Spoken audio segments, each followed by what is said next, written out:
Okay, welcome everyone to AfroPix 2021. Thank you so much for joining Black and Technology's annual celebration of minorities in tech.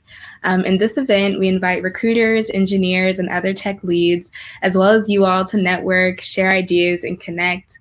The BID executive team has put together a schedule for you all tonight with several amazing components composed of wonderful speakers. But first, we'll quickly hear from one of the co-founders of Black in Technology and the founder of AfroPix, Charlie Helms, to tell us what his inspiration was for founding BIT and AfroPix. Yeah, so thank you so much, Amanda, for that introduction. It's so amazing to be speaking at AfroPix's second year event. We just started this last year, so to see that it's growing and still continuing to touch so many people is just really cool. So hi everyone, my name is Charlie Helms, and I just recently graduated from UNC Chapel Hill with a computer science degree this past December, and I just started my job at Microsoft as a program manager. So the reason why Black in Tech was started was because of the huge disparity we saw within the major and also within the tech companies for Black individuals. Myself and my co-founder, Olivia McFall, we both felt at a disadvantage, and we both suffered from imposter syndrome during our first year at Chapel Hill because we didn't see a lot of Black students that looked like us in the major. As a result of that, we were like, okay, if we're going through this and we're seeing that people are dropping the major because it's too hard, they don't see anyone in industry that looks like them, then how can we change that? So we started Black in Tech really as a way to kind of create our own community, but also to empower people to apply for internships, apply for research positions in tech. And from then we grew until we got to the idea of doing a tech symposium. Why not bring all people of color together so that way we can all help each other reach our goals of getting ahead in these tech companies or in tech positions and research, or if you want to start your own company. That was the main goal. So AfroPix was started out of our want and our need to create a community for ourselves and also for us to just, help one another accomplish our goals in tech. We've partnered with so many companies, amazing companies, to help with us, getting people pipelined into their tech programs and for doing different events with them. So we're very fortunate to have so many sponsors here as well. So that was a little bit about how we got started. I'm so happy again to be here, and I'm gonna pass it back to Amanda so she can tell y'all more about the programming. Thanks, Charlie. Okay, now we're gonna briefly go over the schedule.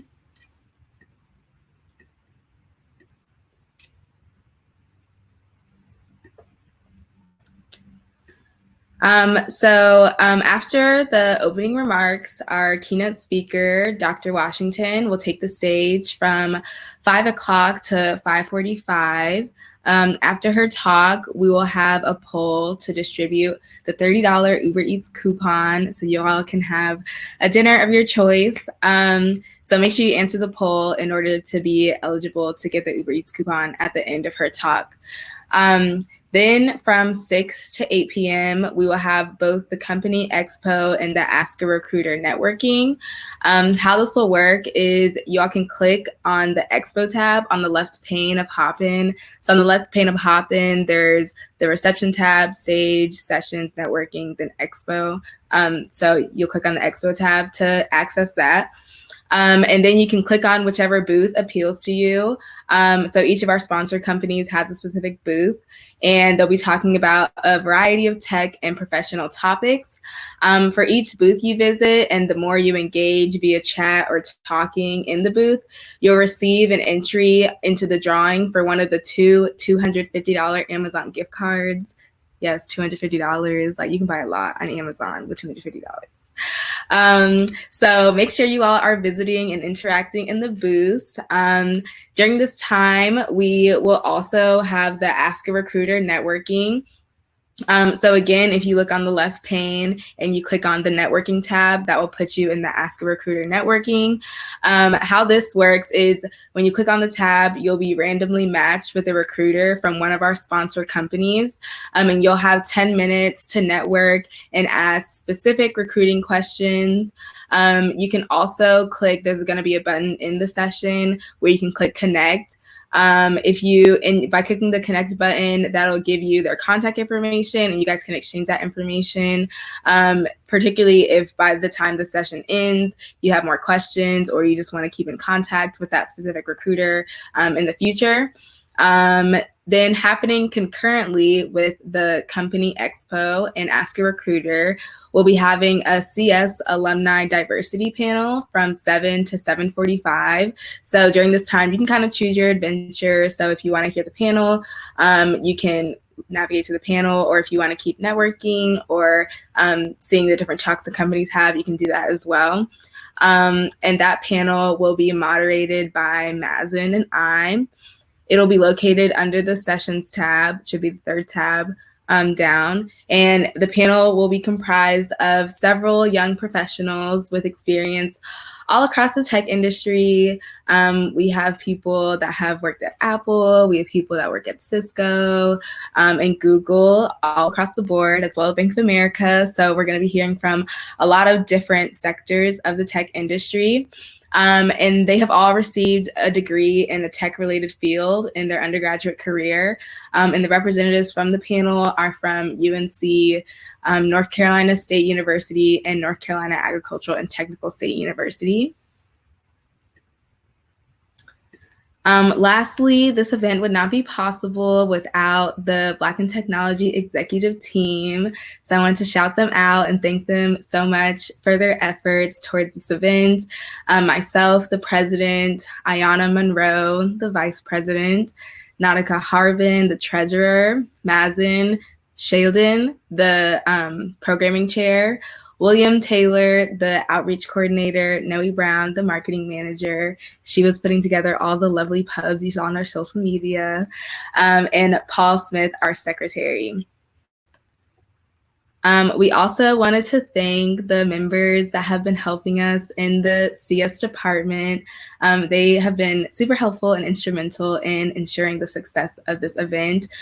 So Rosario in the CS department, the external relations manager, Aaron, the external relations support, and Melissa, the event and outreach specialist. And lastly, of course, we wanted to thank our sponsors. This event definitely would not be possible without our sponsors.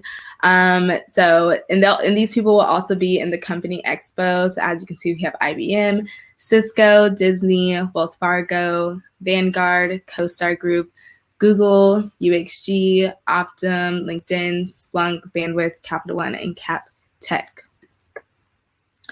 So yeah, definitely want to give props to all those people that have been instrumental in making sure that we can put AfroPix on this year. Let me stop sharing my screen. So yeah, we're looking forward to a really great night of events. Make sure you guys are engaging in the panels, like I said, and the expo sessions so you can try to win that $250 Amazon gift card. And as well, look out for the Uber Eats coupon at the end of Dr. Washington's talk. Now, without further ado, I would like to invite Dr. Nicki Washington to the stage to begin her talk. Thank you, Amanda, and good afternoon, everyone. Thank you so much for having me here today. I really appreciate it. Before I get started, I want to make sure that I hold space and place for Dante Wright, the victims of the Indianapolis shooting, George Floyd and his family, Breonna Taylor, and countless other men, women, non-binary people, etc., who have been victims of police and or mass shooting violence in this country. There's a lot going on in this world right now, and I think that we have to acknowledge the fact that we are not living through something that is normal. With that, I want to move into my slides. So please, if there's any issue with showing these, please let me know if you can't see these at any point. All right, so what I wanted to talk to you all today about, and I'm grateful to have the opportunity to speak to students in a non kind of professor space, is because sometimes you can't always just be as honest and open as you want in front of a classroom, depending on the class. I have the fortunate benefit of being able to teach a class like race, gender, class, and computing at Duke, so I can have a lot of open and honest discussions around identity and racism and other forms of oppression, but it's not often that you get to be in a room, or virtually in this case, with students of color, particularly Black and brown students, who are all experiencing some of the things that I've experienced, and you will continue to experience some of these, unfortunately. So hopefully my talk today will just help you navigate these and understand how to put them in context. And in doing so, I'm just going to share a little bit about my journey and the lessons that I've learned along the way, in hopes that it may share or help you along the way as well. So first up, what do I mean by daring to be dope, right? We always talk about dopeness, audacity, all of this. I tell people all the time to have the audacity. But what we're talking about often is this adjective that means very good. And so a lot of my research and work is around identity and computing. And so in doing that work, it was born out of a lot of things that I had to kind of self-reflect on and then start to learn more about as well. First off was identity. Next up was, how do I define myself, both professionally and personally? And then how did I get here? Here meaning at this point where I am in my life. Here also meaning where I am in my career. What am I doing? Is there a purpose? Am I bringing value to the table? Am I making space for young people behind me? And how will I use my voice to make sure that I'm kicking down doors so that many of you who are graduating or soon to be graduating or just graduated, you don't have to keep fighting these same battles. So all of this is kind of where I start. All right, so a little bit about me. I was born and raised in Durham, North Carolina, product of Durham Public Schools. And my mom, who you see on the right, was a math major and a 34-year programmer turned manager at IBM. My dad was a K-12 educator and coach turned administrator. So I was exposed to a number of different ways of education as well as computing at a very early age. In addition, growing up in Durham, there's a very rich history of Black excellence with the Hayti community, and just having so many universities in one hour proximity from Shaw, St. Aug, NC State, Durham, Central, A&T, Winston-Salem State, Wake Forest, all within around an hour, hour and a half. You get a lot of people here and a lot of Black people who are graduates of, for example, a lot of other HBCUs. So Morgan State, South Carolina State, Spelman, etc. And so I had this rich history of Black people in my life who were family members, like my parents, who were the parents of my friends growing up, who I saw at church, etc., who all pushed us and taught us that we could do and be anything that we wanted. There was no limit for us. So early on, I had this idea, and I grew up running track. And so one of the things that I started to believe about myself was that I had this idea of running in the Olympics. And I wanted to be this track star. And I was really good. I was a great runner, started running at an early age, around 9, as you can see with my Wonder Woman t-shirt. But I tore my ACL in high school. And so my dreams of running at a D1 university like Carolina, Texas, or LSU were quickly shot in 11th grade when I got clipped in a basketball game. And so at that point, I learned a very pivotal lesson, because the first thing was have a plan, but be flexible. Have a plan, but be flexible. And I live and operate in GIFs, so you're going to see a lot of GIFs pop up in this as well, right? This is one of my favorite ones from Underground, which was the character Harriet Tubman. All right, next up. So now I don't have this idea of running for a D1 school. And again, I grew up a product of Durham Public Schools. And as much as I enjoyed my experience, Durham is a very unique and diverse city. However, it's not always as diverse as it seems, right? So at the time, I graduated in 1996 from Jordan High School. Jordan High School at the time was predominantly white, with a shift towards about 50-50 by the time I graduated.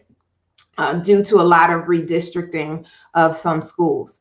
Now, in that space, I spent a lot of time fighting as a K-12 student, fighting teachers, particularly white women teachers, who always had this idea of how I should be, how I should present. And the fact that I was an assertive and a gregarious girl from a very young age, they didn't know what to do with that kind of energy, right? Because not only was I opinionated, but I was doing my work, and I was in AP classes and honors classes, so they couldn't figure me out, and they couldn't say that I was this bad student, but they were always trying to find ways to make me feel less than an other. And one of those instances I talk about a lot of times is my 6th grade math teacher, who made it very clear to me that in front of the class that it was people like me who gave Blacks a bad rep. And so I carried that with me coming into even high school. And I was grateful even in 6th grade that my mother was able to advocate for me. My principal at the time, who was a Black man, did as well. So by the time I'm at senior year of college, I no longer have this idea of running D1 track. So for me, I didn't want to fight anymore. So I only applied to HBCUs. And I remember one of my favorite teachers who wrote one of my recommendations, a white woman, when I told her I'd been accepted to Hampton, Johnson C. Smith, Florida A&M, and A&T, but I called Johnson C. Smith, Smith. She mistook it for Smith College. And so her response was, "Oh, Nicki, that's great. Smith College is a great school and you'll enjoy it." And I said, no. Johnson C. Smith in Charlotte. And her entire face changed. And it was, "Oh, Nicki, you should go to a good school like Duke or Carnegie Mellon or Harvard, etc." And I remember defiantly saying to her, like, "I don't want to go to a white school." And she couldn't understand why a smart Black girl would want to attend an HBCU, because for her it was less than. So I had this goal and dream of attending Hampton. It was going to be my home by the sea. But then Hampton lost my teacher recommendation. So all of these plans I have for myself are just all over the place. And I met this woman on the right, Dr. Dorothy Kaiser-Yancey, who was the president of Johnson C. Smith at the time at the CIAA basketball tournament. And this is February 1996 in Winston-Salem. And she asked me, "What's your GPA? What's your SAT scores? And where are you looking to go?" And I said, "Well, I applied to Smith and I was accepted, but I'm planning to go to Hampton." And she told me, "Give me until next week." Now, this was a Saturday night at the CIAA. And that next week, by Wednesday, in the mail, I had a full scholarship. And I've been holding out for Hampton, even though they lost my teacher recommendations and I had to apply later. I had to resend those later. My acceptance came late. And because it came late, the chancellor scholarships that were awarded on a first come, first served basis had been exhausted. So I only got a partial scholarship. So when I received this full scholarship after meeting this woman 5 days before, that said to me a major thing of go where you're wanted. And I can't stress that enough about being in spaces and places where you are valued and wanted from the start. Now, I end up at Johnson C. Smith University, and my intended major was going to be business. And I planned to minor in computer science. I'd programmed since around 8th grade. I didn't take AP computer science in high school because I didn't plan on majoring in computer science. So I'd taken some other programming courses, but by the time I got to senior year, I just kind of assumed I had some idea that I was just going to be some kind of marketing or business major. So my first programming course as a college student, the gentleman on the left, Dr. Nicki Washington, asked me, "Why is it that all of this is coming so much easier for you and naturally than some of the other students?" And I said, "Well, I have programming experience. I programmed in BASIC and Pascal, but at the time I'd never done C. And so that's what we were learning in the class." And he told me, "Well, I really think that you should consider changing your major to computer science and maybe minoring in business, because by the time you graduate in 2000, computer science will be such a lucrative field and it will continue to grow. And as a young Black woman in that field, the opportunities will be endless for you." And I kind of thought, okay, why not?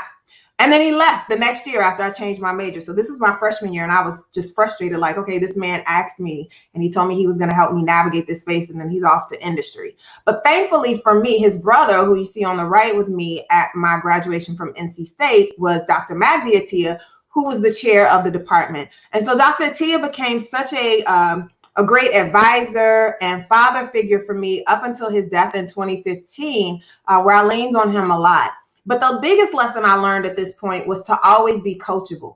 And there's this saying in business where you're supposed to always be closing, like your ABCs. And I say this on the opposite side of your ABCs, is to always be coachable, because you need to make sure that you are always listening to people who have been there, done that, and have some experience and know-how that can help you. And so this GIF is Coach Adia Barnes, who is the coach of University of Arizona women's basketball team.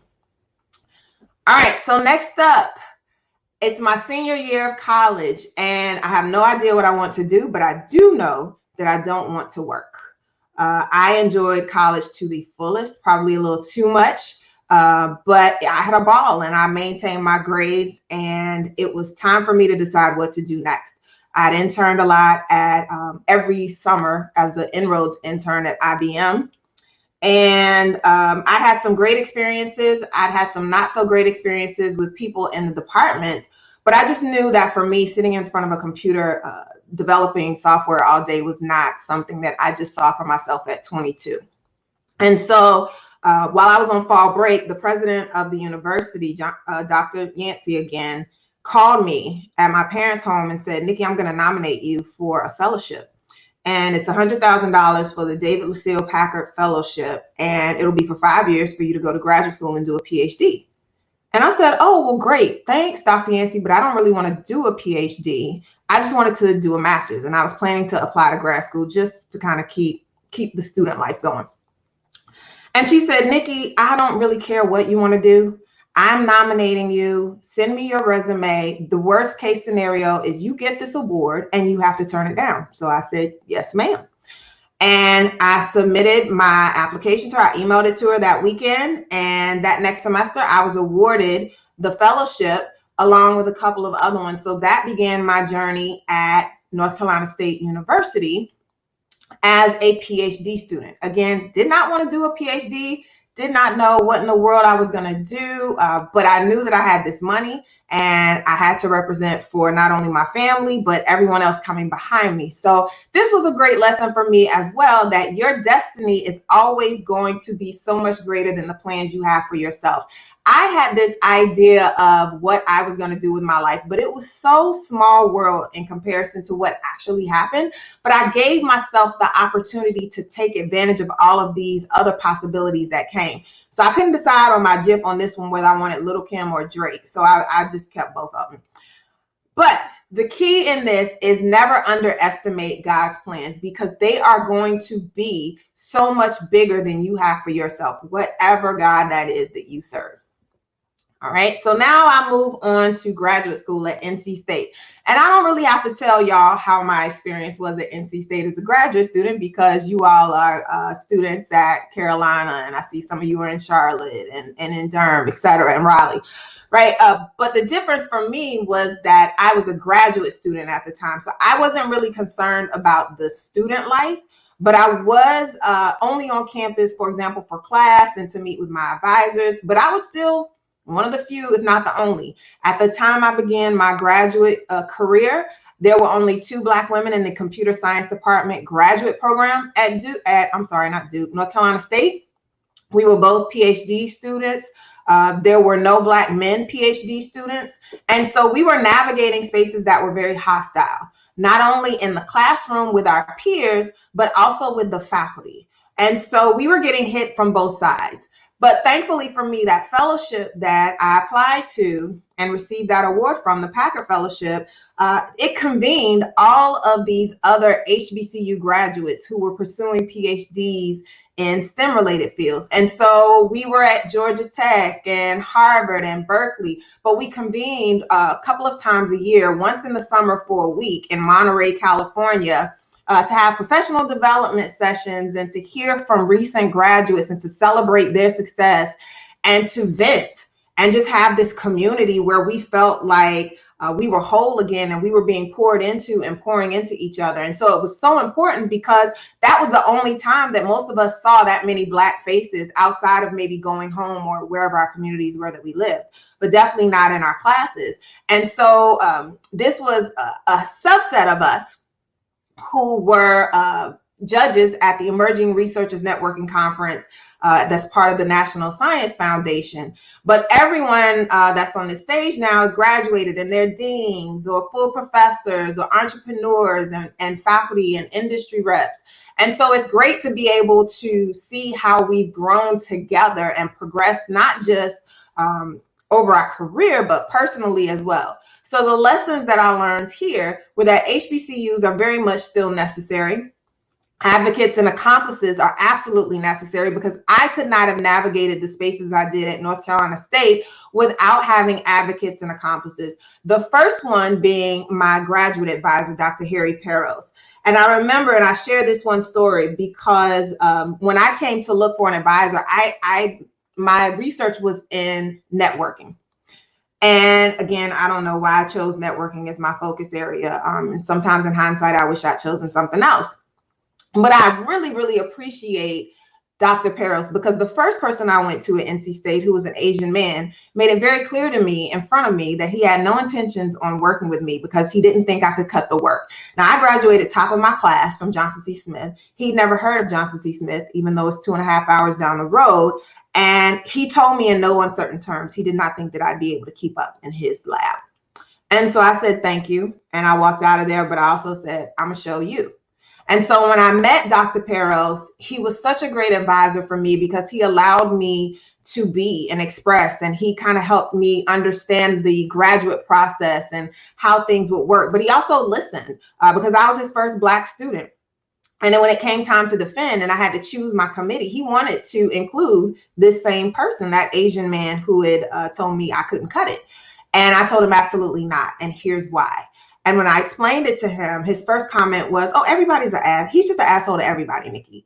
But my point was to him, but there's a difference in how he came at me. And I need you to respect what I'm telling you as a Black woman, because your experience with him being a jerk to you is not going to be the same as mine. There's something there different. And I could not articulate the anti-Blackness part at the time based on my age and experience, but I just equated it to basically just general racism.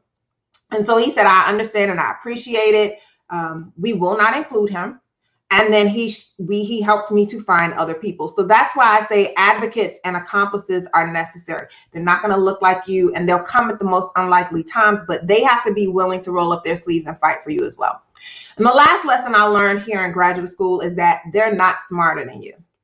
And that's the biggest lesson I can share with you a lot of times, because I sit now as a faculty member at Duke, and I have a lot of my students or former students who have asked to meet with me, specifically Black students, and not even Black students, specifically women students of all races and ethnicities. And there's this idea of being told in class that, oh, well, because you're a young lady or young woman, that you don't have to worry about a job because you're just going to automatically get one. Or being told, which is infuriating, telling Black students, asking them, are you here because of affirmative action?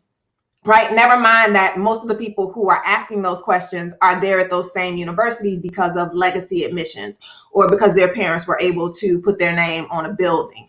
And so here we are in situations where people are throwing imposter syndrome onto other people, where it's not necessarily imposter syndrome, it's someone forcing their bullying. In effect, what that is bullying someone into believing that they are an imposter. So I cannot stress it enough when I say that they are not smarter than you. I have taught now at 3 institutions, first at Howard University, second at Winthrop University, and now at Duke University. So I've taught predominantly Black students, I've taught predominantly white students. And what I can say with all certainty is that well, no matter what anyone says to you, please believe me when I tell you they are not smarter. So I go into industry for a year. I graduate and say, I'm going to make some money. I'm finally done with school, bet. And I take a job at the Aerospace Corporation, and I hated it. I hated it because I was back fighting again. I was the only Black woman with a PhD working on the DC arm of this organization. The Aerospace Corporation is a federally funded research and development center. It's headquartered out of El Segundo, California, with the next largest branch in DC. So we did a lot of top secret research for the government. It might be the Department of Defense, NOAA, NASA, etc. And so here I am at 27, this young Black woman, the only Black person in the DC branch with a PhD, showing up in meetings with retired generals and colonels and other researchers, where everyone at our organization had to have that minimum a master's degree. And I'm expected to take notes, or someone thought that I was just there to fill the coffee or bring the breakfast in. And I'm sitting down near the head of the table like, no, I'm here. And then I'm dealing with white women in my department who have master's degrees but are insecure because of the fact that I've shown up with a PhD. And so now there's kind of this pissing contest that's always going on. And I just got tired of fighting. But the real nail in the coffin for me was I started doing talks at Howard University around pursuing graduate degrees and making sure that they knew about this company, because you have to have a graduate degree in engineering or STEM fields in order to work there. And when I came to my manager at the time and said, hey, the students have never heard of the Aerospace Corporation. Why is that? Why aren't we recruiting there? And he said, well, we recruited the more reputable schools. So Virginia Tech, George Mason, North Carolina State. And I said, okay, well, why are you not recruiting at A&T? Because A&T is ranked nationally in engineering. And he stopped and said, I didn't know that. I'm going to have to look into that. And I walked away in that meeting and immediately said, I will not be here much longer. And at the same time as this was happening, I was planning to become an adjunct instructor at Howard. So I'd already signed the paperwork to start as a part-time instructor, but they had an opening for a full-time faculty member. I wasn't ready to take that leap. And then my department chair at the time here, Legan Burge, I talked to him and I said, hey, is there an opportunity to still apply? And he said, absolutely. They would love for me to apply, because in 2006, Howard's computer science department still didn't have a Black woman faculty member on who was a computer scientist. And so I took this leap of faith to apply and got the job. And I remember when I first left and I gave my 2-week notice at the Aerospace Corporation, literally 2 weeks before classes started at Howard. And my department manager was confused at the time and said, well, when he asked why, I said, well, remember when I told you about Howard and you said, you know, we recruited the more reputable schools? And he said, yeah, and you know, I looked up A&T and you're right, they are ranked nationally. And I said, well, did you expect them to not be? But okay. When you told me that, what you also showed me was that you failed to look below North Carolina State on my resume. Because if you had looked one line lower, you would have seen that the next institution I listed was Johnson C. Smith University, which is a small historically Black college in Charlotte. And what that tells me is that you are unwilling to give HBCU graduates a fair shot. And I will never work anywhere where that is the case. And so I left and I built this career at Howard University. But the goal here that I tell you, and the lesson learned, was to be willing to take leaps of faith. It's going to be scary. It's not always going to be something that you planned for. But when opportunities present themselves, sometimes you have to realize and assess, am I capturing lightning in a bottle? Will this happen again? And if it will, how long will it take for it to come back around? So I get to Howard and I was there for 10 years. And this is the part of my life that I like to quote Rihanna as work, work, work, work, work, right? Because I was so invested in what I was doing. I love the fact that I was at an HBCU. I love the fact that I was able to impact so many students who look like me. And we had started, my chair and I again, working with Howard University's Middle School of Math and Science. So not only for 1 year were we full-time college faculty, we were full-time 6th through 8th grade teachers, which was a whole nother story of stress. But it was great because these were 120 of our babies that we were teaching computer science to as well, and helping them to get prepared to enter collegiate careers. But at the same time, I lost my dad in 2012. And so instead of properly grieving him, I poured myself into this work. So much so that if I lost my dad in July, classes started in August. I showed up the weekend before classes started, and by November, I had a full breakdown. And I was in my floor, in the closet, in my condo, crying. I had a couple of girlfriends come and stay with me for the night. And my mother told me, pack up whatever you need and come home for Christmas break. And those were the moments when I started to realize that I can't do what I've been doing. I have to take breaks for myself, and the importance of self-care, right? Because I was so used to just pouring myself back into the work and letting that refuel me, but I couldn't pour in what I didn't have anymore. And so the lessons I learned here were that there's going to always be more to do.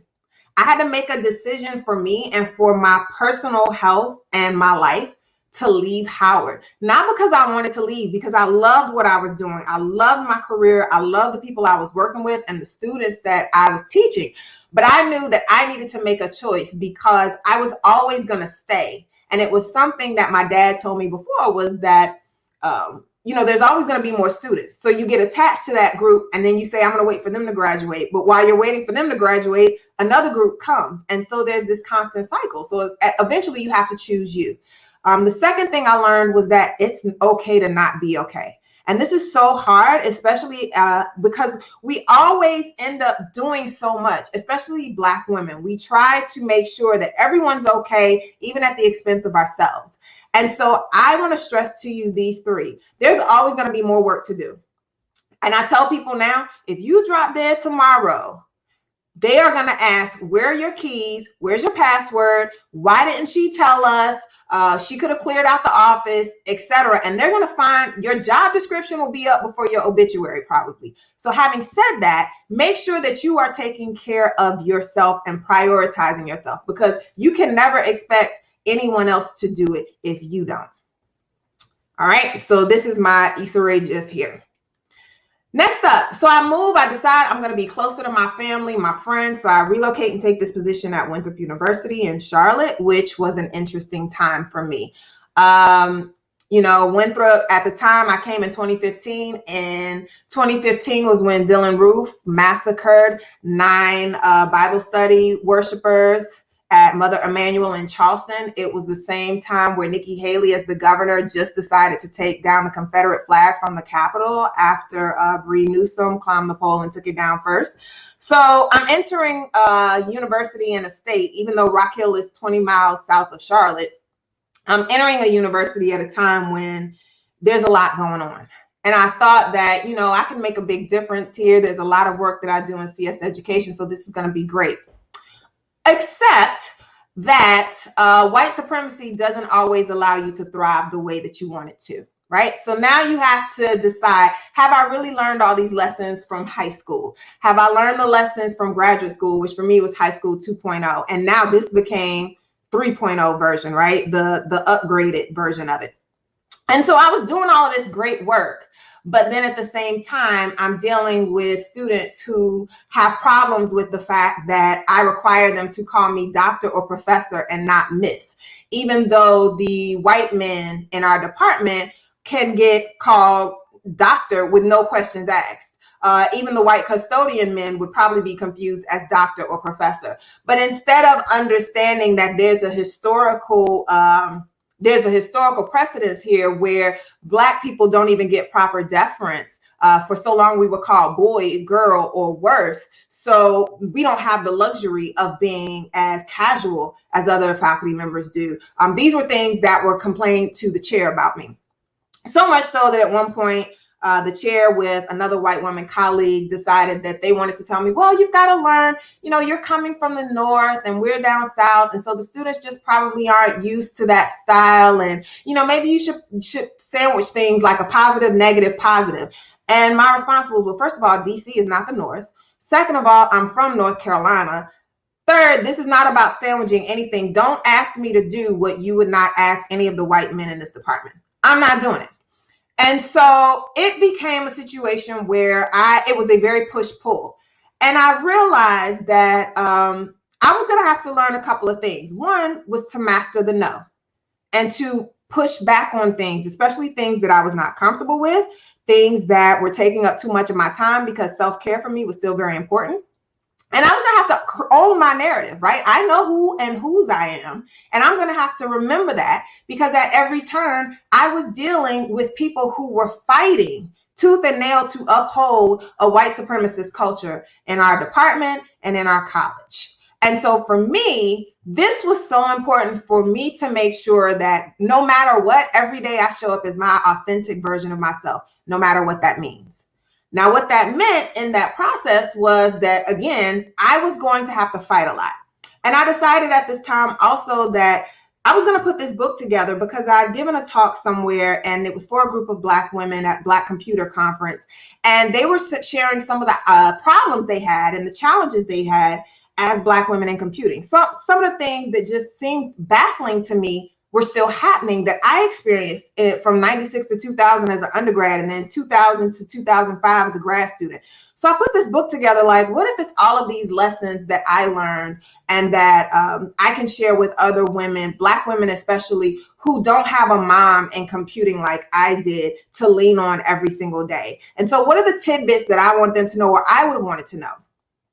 And in the process of working on this, I also was applying for promotion to full professor. So to understand academia, there you come in at a junior rank, assistant professor. I was an associate professor with tenure, but I was applying for the highest rank of full professor. And I'd written this book. It was getting all of this notoriety, so much so even that the university had put it on, Winthrop that is, put it on their webpage, this article from Afrotech about me. And then my promotion is denied. And it's denied, and there's a lot of nonsense that went on. The reason of why it was denied was because of a subset of biased student evaluations that noted I was, quote, rude, disrespectful, mean, and had no gratitude. And so I remember I did all of this work, even looking at how many of those negative reviews there were. And it was never any more than 10% of any class. And I remember sitting with my dean and my chair and him asking, well, do you have peers you can talk to about what? About how to improve your teaching. For what? Well, Nicki, I'm a brown person. I have the same course expectations as you, and I don't have these issues. And I said, let me be very clear with you, because this is the second time I've had to have this conversation with you now that my chair is here. You are not Black. You are not a woman. You are not a Black woman. And your experience as an Indian man coming from South Bend, Indiana, is not going to be the same as my experience as a Black woman in South Carolina.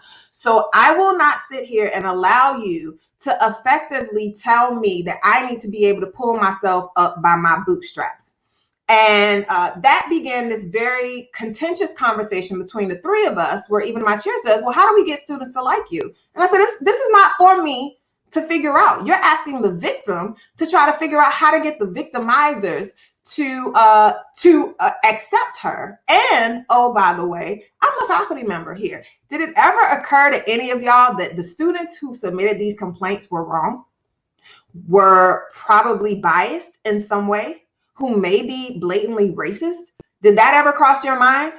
And so there are all of these ways that I'm fighting, but meanwhile, outside of the university, I'm growing, right? I get featured in Essence magazine, and I'm like, wow, all of these people are paying attention. I get recognized as a People of ACM, which is such a prestigious honor. And yet I was denied promotion at the same university who's leveraging all of my external success to say she's a great person. Oh, but internally, you're a terrible educator. And so I decided, in the next year, in 2019, I was going to apply. Well, I was actually asked to apply by the provost. And I told her, you're asking again as a white woman, Black women to do work again to prove another point, but I'll do it. And this time I did even more meticulous work, and I was denied again for the exact same reason that shifted a little bit. And I had the same application. But for me, thankfully, at this time, I was also applying for other positions, because academia, you have to wait for lines to open. So fortunately, I received an offer at Duke University, and here I am. And I'm able to do the work I want to do that I could not do at Winthrop also, because of the fact that people could not reconcile the fact that identity matters in computing. All of the work that I kept wanting to do, I was told, well, that's cute, but that's not research. And I would have to tell them, well, first of all, this is not a research institution. You're a teaching university. Second of all, the work that I'm doing was very much research at the R1 institution, Howard, that I used to teach at. So I'm trying to understand why it's not here, but I'm going to do it anyway. And so once I did it and made sure that I kept doing what was true to myself, everything else and the opportunities opened up for me. And those opportunities, and because I stayed the course, it's exactly the reason why I'm here in front of you today. So the last rules I want to leave you with are, one, it only has to make sense to you, right? All of this work I was doing around cultural competence and computing, nobody even in the computing community really wanted to hear that 3 years ago, but I did it anyway, because I knew it's not enough to keep pouring into the students who are impacted, particularly Black and Brown students, or the students who identify as LGBTQ+, or the students with disabilities.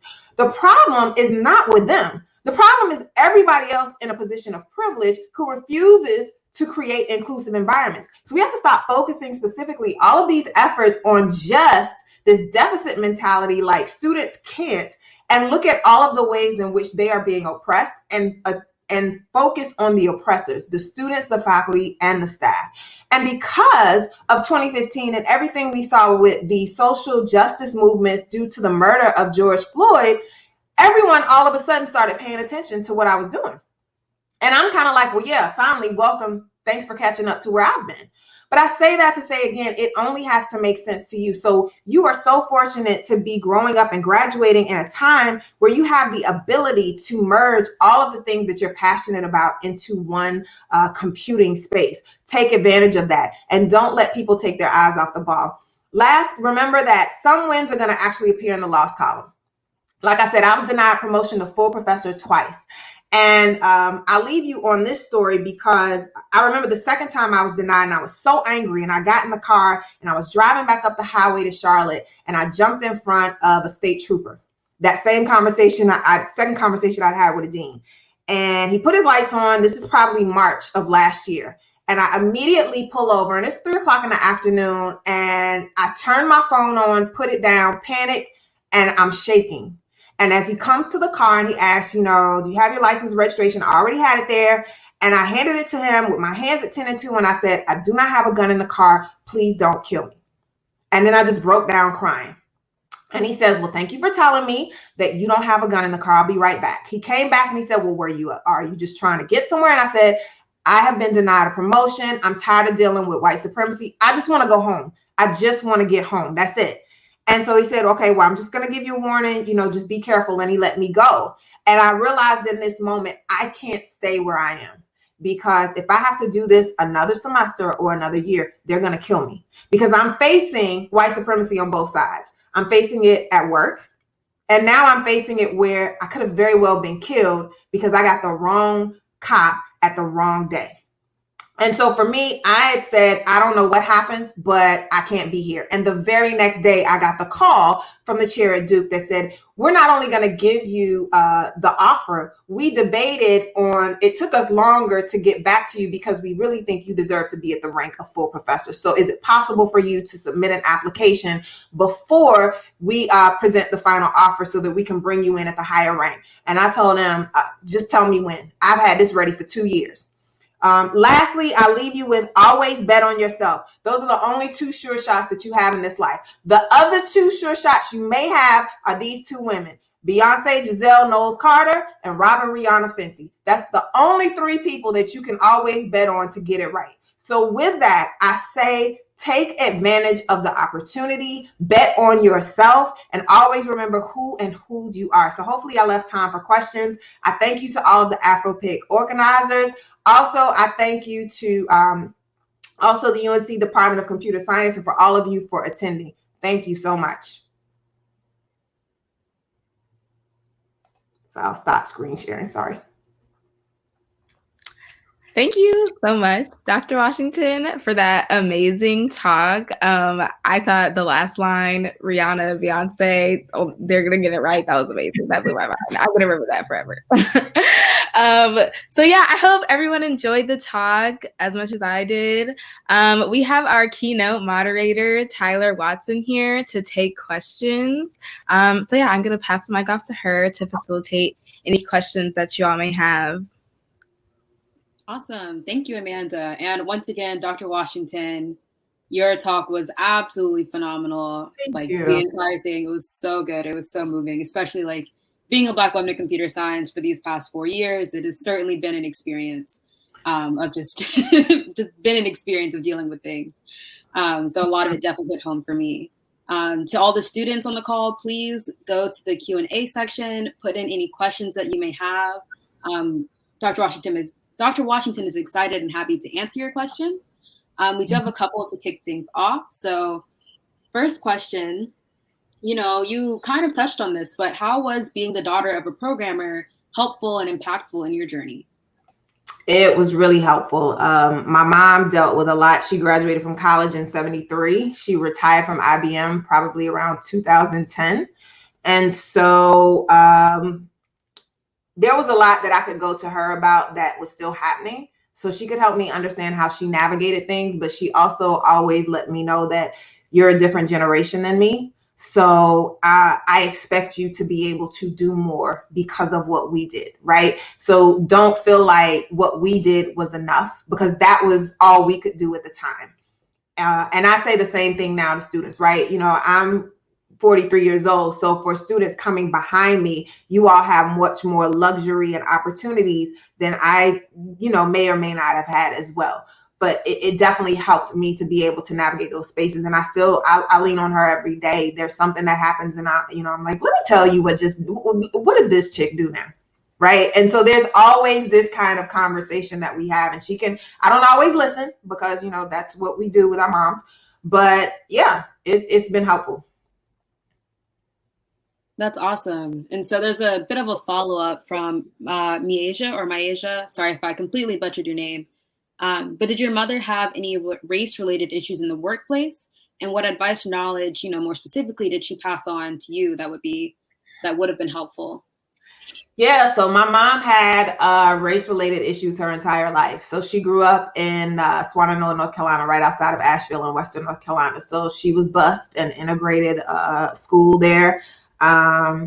She attended a Black college because for the same reason, right? She wanted to be in a space where she wasn't othered.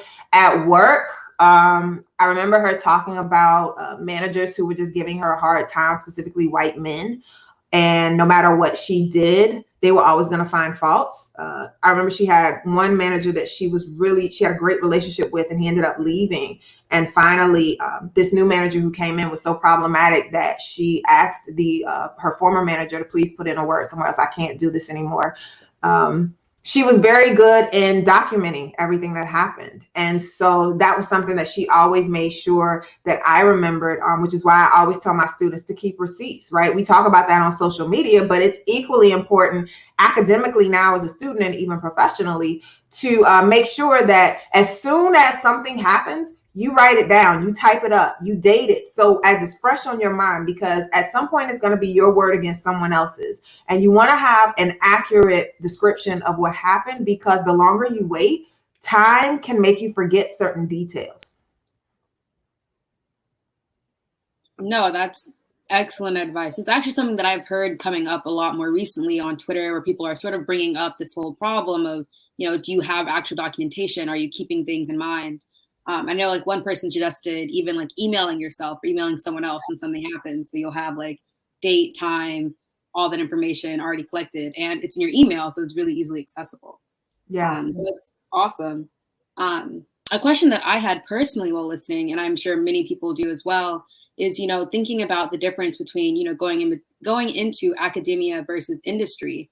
I think a lot of us these days have gotten, a strong push to go into industry. Just, the money is a big draw, and, financial stability is a big draw. And there's also I think you mentioned this in your talk as well, there's not a lot of information particularly given to, young African-American students about academia. And so I was wondering if you could talk a little bit more about, going into a master's and PhD program, and, anything that was surprising or that you wish you would have known before going into academia, both, I guess, from being a Black woman, but also just, in general, what is a PhD program in computer science? Yeah, no, that's a good question. And I'm going to plug Dr. Nashley Cephas, Nashlie. If you don't know her, she's the former CTO of AfroPix that was acquired by Amazon, but she's also building that huge tech hub in Jackson. But I was just watching a fireside chat earlier today, and she was saying to anyone who pursues graduate school, even if you're not thinking about it right now and only a master's, apply for a PhD program. And the reason she said that is because she applied initially for a master's program while all of her peers were applying for PhD programs, and so many other opportunities opened up to them financially, even and even research-wise. I say all that to say, when you're looking at graduate school, it's important to think about a couple of things. A master's degree is probably going to be 1.5 to 2 years, right? You're kind of getting a quick exposure in something, but not necessarily key expertise. just enough to kind of have a graduate level understanding and then go into industry. Whereas a PhD, you're going to become the expert in one very small niche area. And so because of that, you want to make sure that, one, you choose a program that's going to be inclusive and equitable. You find an advisor that you're willing to work with who's going to get you out of there, but you also do work that you enjoy and love. And I think that that's a privilege and a benefit that a lot of you will have that I necessarily didn't, because the work that I wanted to do around broadening participation in computing, I couldn't do that as a graduate student with a PhD in computer science. But there's so many ways that many of you can now. The beauty in having a PhD is a couple of things. One, you are an expert. And people assume you're an expert in a lot of things when you're really only an expert in a very small area, but you know how to find information on other things, right? You also have this ability to move very seamlessly, should you choose to, between different worlds. So you can do academia, you can do industry, you can do entrepreneurship, or you could bundle them up all three. There's a lot of misunderstanding, I think, particularly for Black and Brown students around PhDs in academia. Because, for example, if you're going to be a tenure track faculty member, you're going to have a PhD at all institutions. Otherwise, you can come in as an instructor, et cetera, but you're not going to get the same pay rate just like anything else. And you're not going to be able to stay in a permanent or tenured position. The other thing to remember, too, is that there's a lot of flexibility with being in academia that's not there in industry, which is another reason I left, right? I told you I didn't want to work. So I enjoy the fact that in academia, I have the same schedule as I did as a student, but now I get paid, right? So I still have 3 months off in the summer when students are off as well. I get fall break, I get a month for a winter break, and then I get a spring break. Like, there's no other job that I'm going to get that, right? When I was in industry, I had 3 weeks of vacation, 1 week of sick leave, and that was it. And I just could not do that. Plus, I also have the flexibility of coming to work when I want, showing up how I want, doing the work I want, and then I can do whatever else with my time, right? So I teach 2 classes a semester, which means, I'm teaching 2 days out of the week. The rest of the time I have other requirements, but I don't have to necessarily be any one place other than class and office hours. And so there's a lot of flexibility that comes with that piece. There's also the ability to create that entrepreneur life without having to put all of the risk that you would by leaving a job full time. So what you find is most faculty, when people say, well, you're not going to make a lot of money in higher ed, you have to kind of consider the source, because most faculty are entrepreneurs, right? And if you dig deep into what they're doing, we're making pretty good money, right?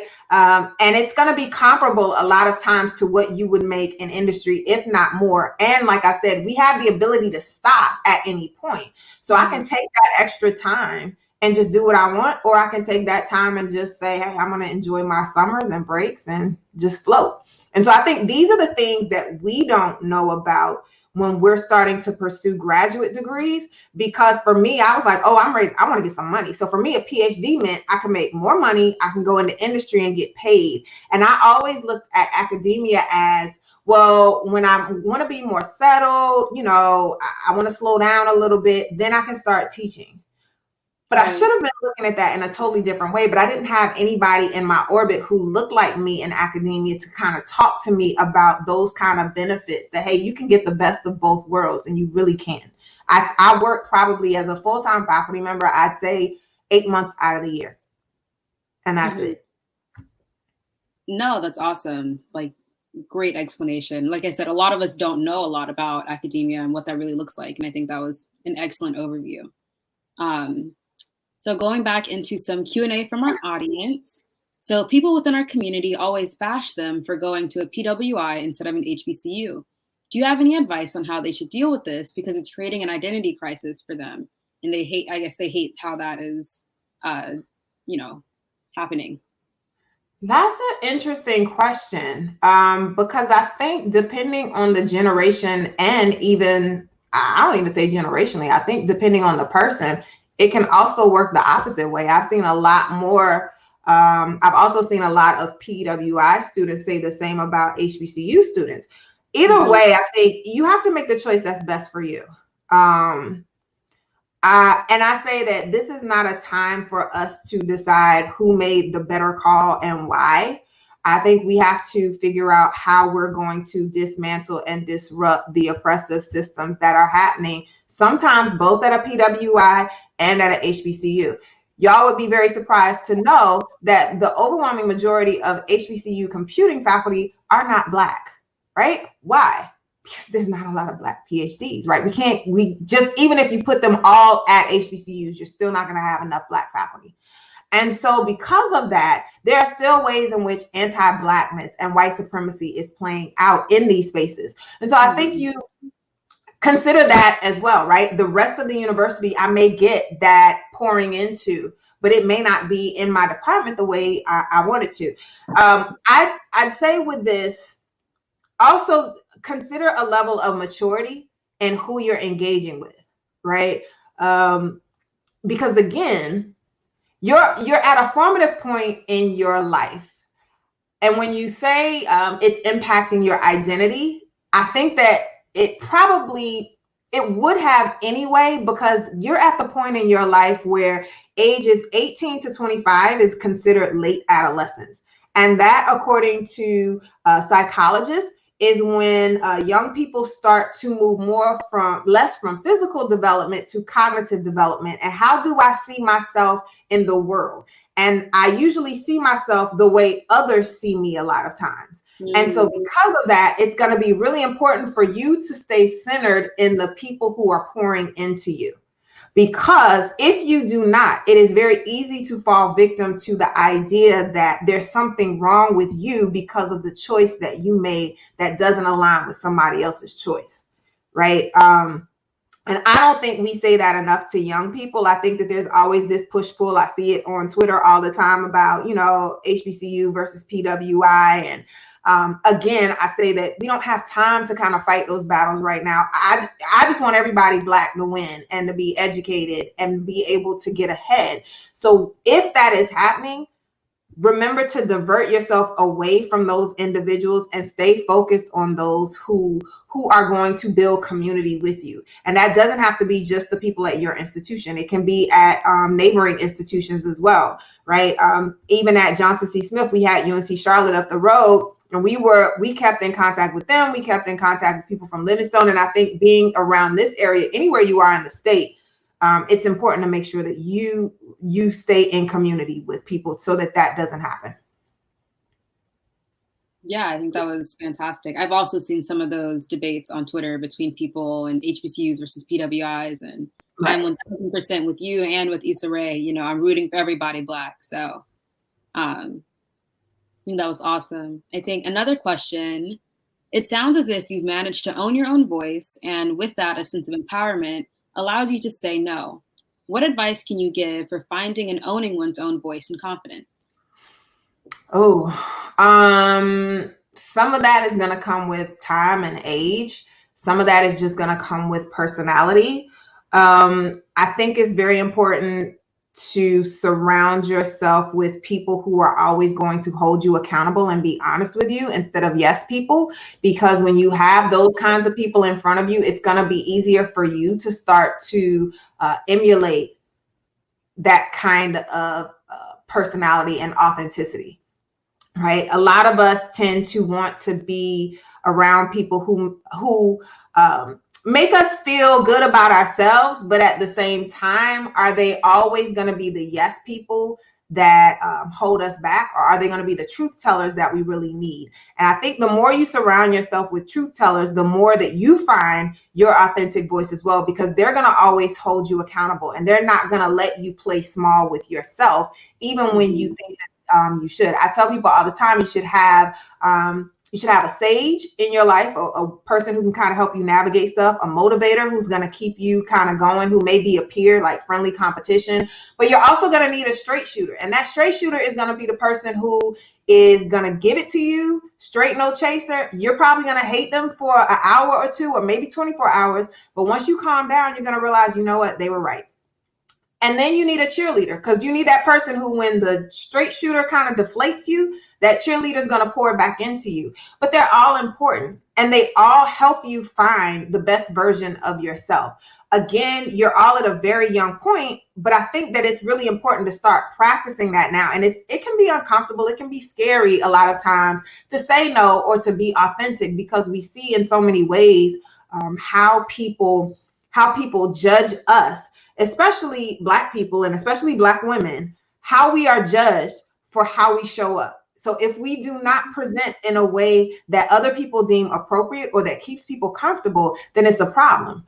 But you've got to be willing to say that despite that, I'm going to show up anyway. And I know that this is going to make people uncomfortable. I know that because of that, they're going to make me somewhat uncomfortable. But I would rather regret or be upset, not regret, be upset by the fact that they choose not to appreciate my most beautiful and authentic self than regret the fact that I conformed and assimilated and I still didn't get what I was supposed to get.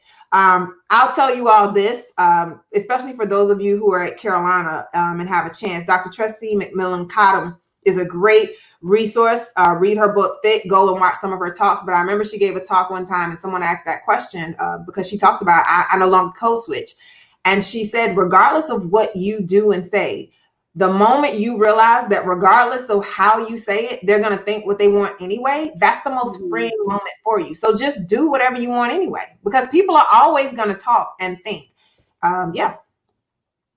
No, that was awesome. And I think straight no chaser is about to be my catchphrase for the rest of the year in finding friends and finding people in my personal circle. Let's see. All right, we just have a couple more minutes for questions. And so I think 2 pretty rapid fire questions we'll wrap up with in the end about like more specifically your work and what you're doing at Duke. But I think, let's see, a question that a lot of people wanted to know about was someone asked, being a strong Black man raised in a white household in a predominantly, I assume predominantly white neighborhood, they've always felt out of place and sometimes wish they mix in with the crowd. And you sort of touched on this already, but they really want to know, how would you cope with this type of situation? Wow. So I would say first and foremost, what do you mean by mix in with the crowd, right? Because when you try to be like everyone else, then how are you ever going to know who you are? And how are people ever going to appreciate the beauty and the diversity that is you? I think people, and it's weird because, again, there's no one way to be Black. And I think that's really important to remember as well, right? Blackness shows up in a number of different ways. And it's not just the way I look. It's not just the way I speak or the way I dress or the way I act. It is just who I am. And so, again, to me, it's always an issue of the people you're choosing to be around more so than the concern you have with yourself. Always be comfortable being you and being different, right? I move very differently from a lot of my friends. I move differently career-wise. I tell people all the time that, I show up and, I don't always speak what they call the King's English because I'm normalizing the fact that not every one of my students will either, because when I'm home and I turn that switch off, I'm Nicki. And so Nicki is going to speak however. So on Twitter, I tell people, you get what you get from me. One minute at 9 a.m., I'm talking about white supremacy. And later on that night, I'm talking about, snowfall and whatever's going on over there. But at the same time, people appreciate that because I don't try to blend. And I think the best thing you can do for yourself is not try to fit with anything, right? You're never going to fit a square peg in a round hole. Just be who you are, and the right people are always going to find you. I promise you that much. I think that's awesome advice. And so we're down to the wire. So a few rapid fire questions, just really quick answers. Yeah. One person wants to know, do you have any tells for things to look for in a graduate program that might be, sexist or anti-Black in academic environments? If you have 1 or 2 things to just look out for, and then someone else would like to know about, what you're doing at Duke University. Number one, do they have any Black people there, or have they graduated any Black people? Number two, a quick decision for you could be asking them, do Black Lives Matter? Yes or no? I'm sorry, what was the second question? Someone is interested in what you teach at Duke University. Oh, okay, sorry. So I teach, the first class is a 101 course, which is Python. But the second course is race, gender, class, and computing. So that was the course that I really wanted to create to try to improve not only student cultural competence, but also help students learn more about the ways society impacts technology, and technology in turn impacts society. So we talk about everything in the first half, from identity, race, gender, ethnicity, sexuality, ability, class. We look at forms of oppression, misogyny, misogynoir, homophobia, racism. And then we move to social justice movements. And then we focus on the second half of how all of these identities are now impacted by technology that's developed. And so it's a kind of, it fuses a lot of social science, which is a lot of the work I do now, purposely, because again, I'm trying to create spaces where students who look like me don't have to keep dealing with the same situations that I had to fight 20 something years ago. So those are that's the class that I'm the most excited about every single day, is that race, gender, class, and computing. It's my baby. I created it kind of, rooted in the problems I was having with students, specifically students who didn't look like me. And it's been great, because I get to see students who don't look like me have that aha moment, like, oh, I didn't think about that. But then I also see the Black students who say, oh, I didn't think about ability. Yeah, I think that's amazing. And if you ever want to become a Tar Heel, let me know. Appreciate it. Well, I think that is all the time that we have for today for questions. Thank you, everyone, for your amazing questions. And thank you, Dr. Washington, for your amazing answers. Your talk was fantastic, and all of your advice was amazing. And I know I will be taking a lot away from this. Thank you. Thanks, Tyler. I appreciate it. Yes, to echo Tyler, thank you so much. I really enjoyed your talk. Everyone else seems to really enjoy your talk. Y'all had really good questions. I was like, ooh, that's a head scratcher. I don't even know how I would answer that. So thank you so much, everyone, for dropping questions. So now we have gotten to the portion of the night where we're going to release the poll to get the Uber Eats coupon. So if you navigate to the polls tab, essentially, there's a poll. If you're hungry, say you're hungry, and you get food. If you're not hungry, then, just chill out, I guess. So yeah. And just a quick reminder, so at 6 p.m., that's when the company expos will start. So you can navigate again to the left pane of Hopin and click the Expo tab. All the companies, our sponsors that are there, and what they'll be talking about will be displayed on that screen. So you can click which one you're interested in, and make sure to visit the booths and interact, like ask questions, stuff like that. And you get entries into the $250 Amazon raffle. And then don't forget about the CS Diversity Alumni Panel starting at 7 o'clock. That's also on the left pane under sessions. It'll be there. And then again, you can click on the networking tab on the left pane to be matched with a recruiter to ask specific questions. So yeah, for the next 13 minutes, y'all can take time to get the Uber Eats coupon, order dinner, take a little break, and then come back at 6 p.m. for the company expos.